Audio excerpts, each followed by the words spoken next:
All right, guys, this is going to be our last lesson in the waves unit. And we're still focusing on light. And so the main subject today is the wave particle duality. And we're going to talk about more that word later. So far, we've really only been talking about the wave model of light. It turns out that throughout history, there was actually a fair amount of discussion and debate about whether light was a wave or if it was a particle. But the wave model of light was the first model of light that was really established, that scientists came to a consensus on. And this was started to be established in 1803 after Young did what was called a double slit experiment with light. And then it was in 1890, James Maxwell discovered electromagnetic waves, which we didn't realize was the same thing as light. And then that was kind of like the nail in the coffin at that point. It was like, okay, light is definitely a wave. But then, more time goes by, early 1900s, and we discovered a couple of situations where the wave model of light just broke down. Like that model was not able to predict how light behaved in certain situations. Okay, so we're going to start with going through some of those examples. The first one is the photoelectric effect. And before I start to explain this, I actually just wanted you to see it. This is kind of an old video. We're only going to watch a portion of it together, just so when we say photoelectric effect, you know what we're talking about. We start off with some red light, okay? And then we're going to shine the red light on our paper here, all over the paper. You can see. By the way, the paper that he's using here is not an ordinary piece of paper. It is a phosphorescent piece of paper.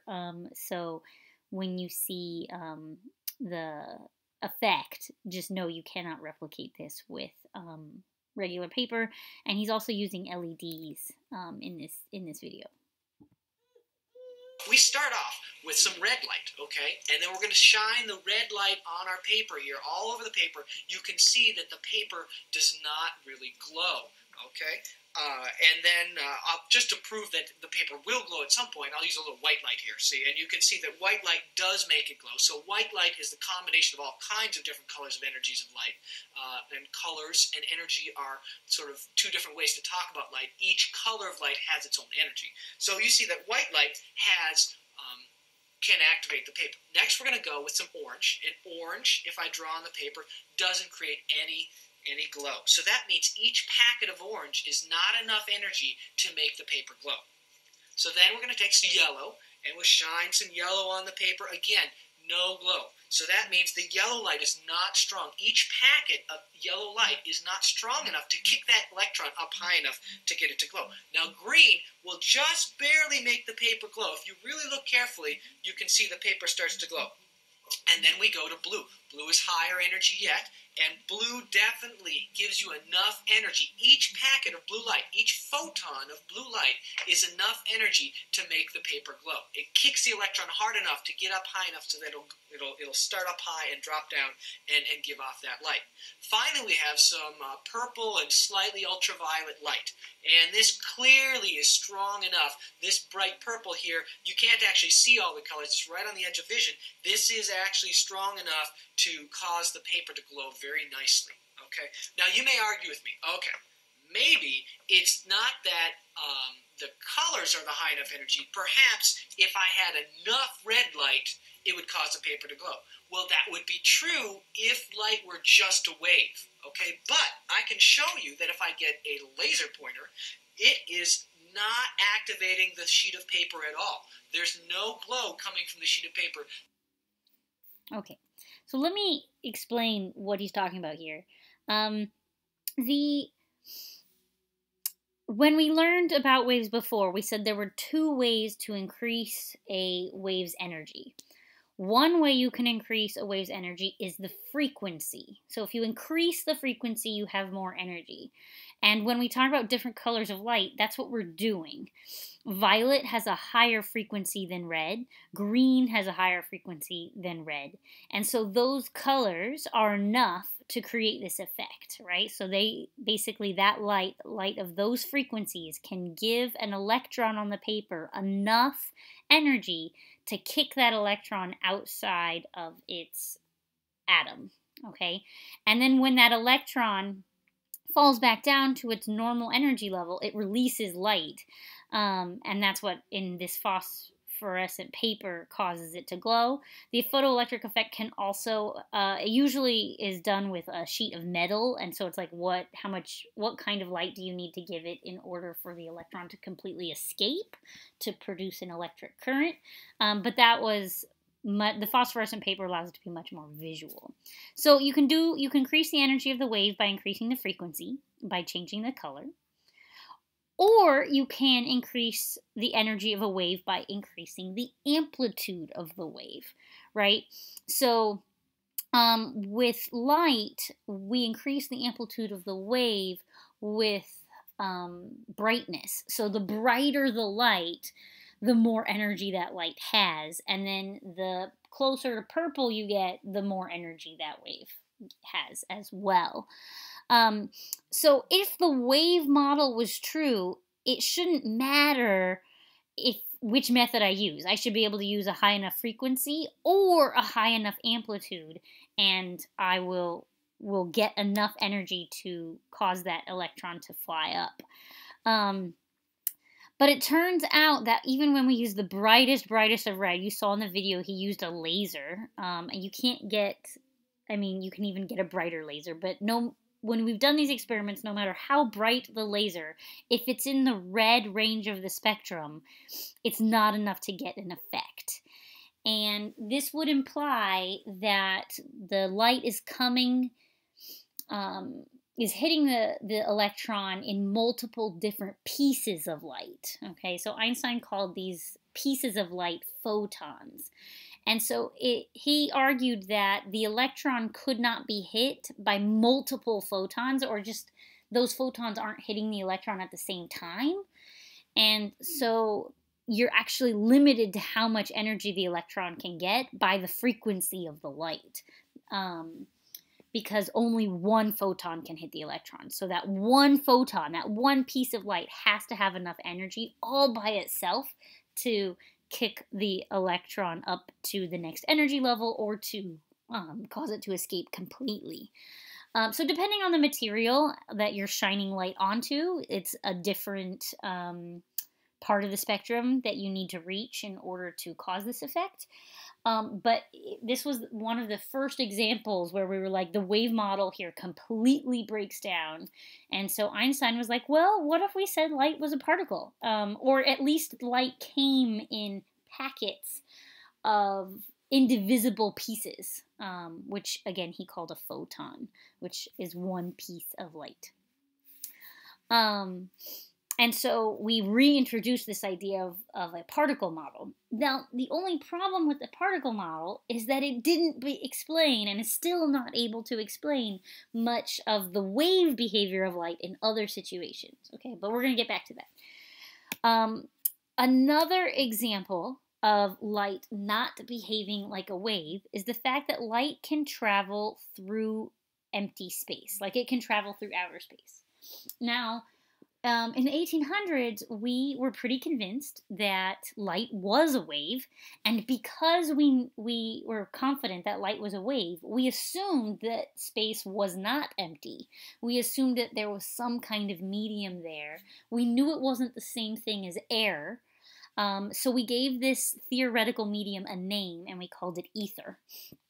Sometimes it's spelled aether. Like, it really depends on the particular paper you are looking at, and I suspect this has to do with whether the paper was in English or German, but like, neither here nor there.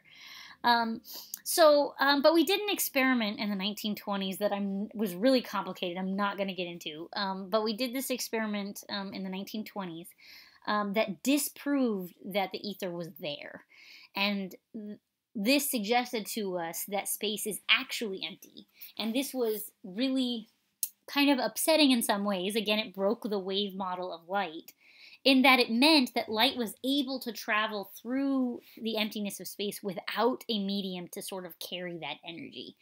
And so again, this challenged the idea that light could be modeled as a wave, because waves cannot do that.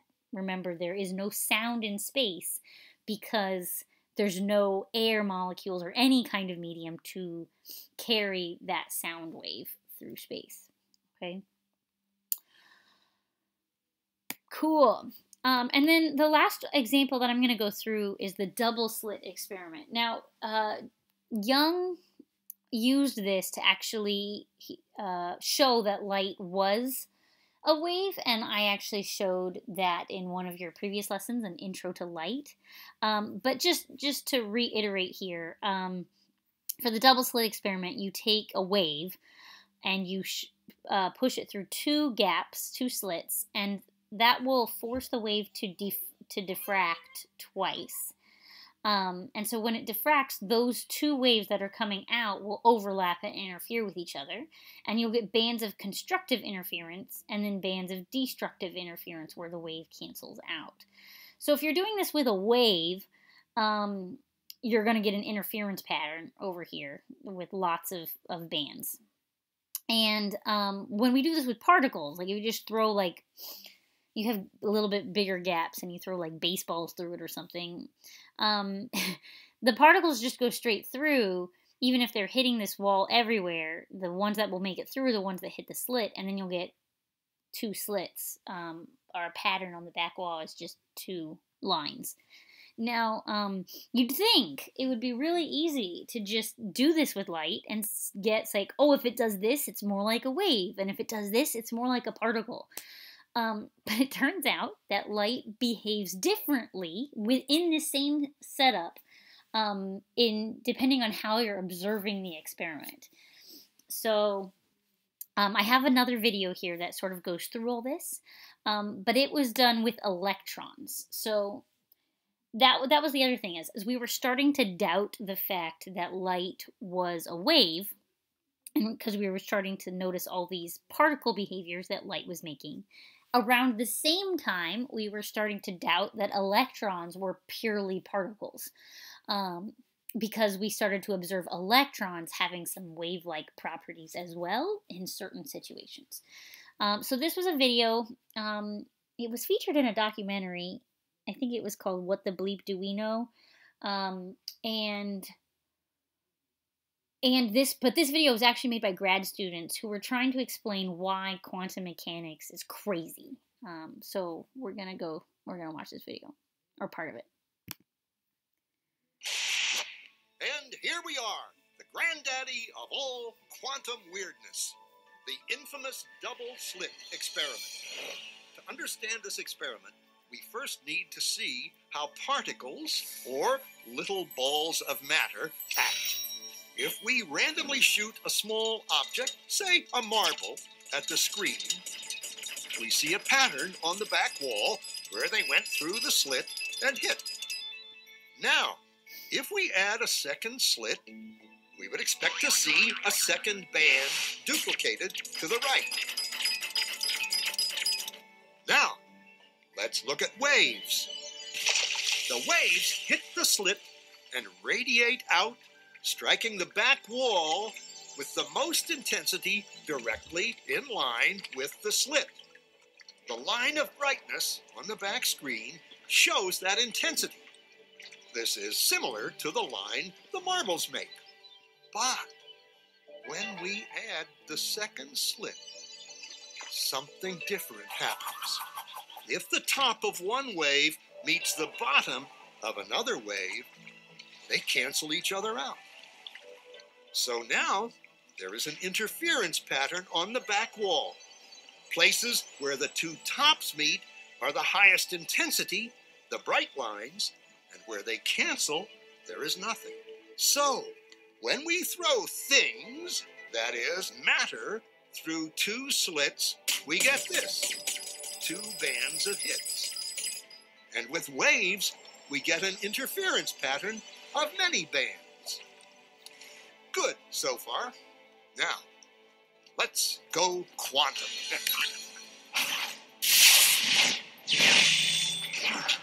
An electron is a tiny, tiny bit of matter, like a tiny marble. Let's fire a stream through one slit. It behaves just like the marble, a single band. So, if we shoot these tiny bits through two slits, we should get, like the marbles, two bands. What? An interference pattern. We fired electrons, tiny bits of matter, through. But we get a pattern like waves, not like little marbles. How? How could pieces of matter create an interference pattern like a wave? It doesn't make sense. But physicists are clever. They thought, maybe those little balls are bouncing off each other and creating that pattern. So, they decide to shoot electrons through one at a time. There is no way they could interfere with each other. But after an hour of this, the same interference pattern is seen to emerge. The conclusion is inescapable. The single electron leaves as a particle, becomes a wave of potentials, goes through both slits, and interferes with itself to hit the wall like a particle. But mathematically, it's even stranger. It goes through both slits, and it goes through neither. And it goes through just one, and it goes through just the other. All of these possibilities are in superposition with each other. But physicists were completely baffled by this. So they decided to peek and see which slit it actually goes through. They put a measuring device by one slit to see which one it went through and let it fly. But the quantum world is far more mysterious than they could have imagined. When they observed, the electron went back to behaving like a little marble. It produced a pattern of two bands, not an interference pattern of many. The very act of measuring or observing which slit it went through meant it only went through one, not both. So yes, it was very, very strange in that when we have a measuring device by the slit part of the experiment, it behaves again like a particle. But when that slit is not there, electrons will behave like waves, even if you only shoot them through one at a time. This was easier to do with electrons because electrons are larger in size than photons, but we were eventually able to replicate this experiment with light as well. So we have seen light behave like a particle in this kind of situation where we have observing it from the plate. But then we also have, when you're not observing it from the plate and you're just observing the result, where you get that interference pattern. And so because of this, it's not as simple as light is a particle or light is a wave. So because it seems to behave like both a particle and a wave depending on the situation. Like it doesn't behave as both at the same time, but it has properties of both in different situations. So this led us to abandon both the particle model and the wave model and adopt instead wave-particle duality. So wave-particle duality just means it has a dual nature, a particle nature and a wave nature, right? And that is part one. I will see you in part two in a few minutes.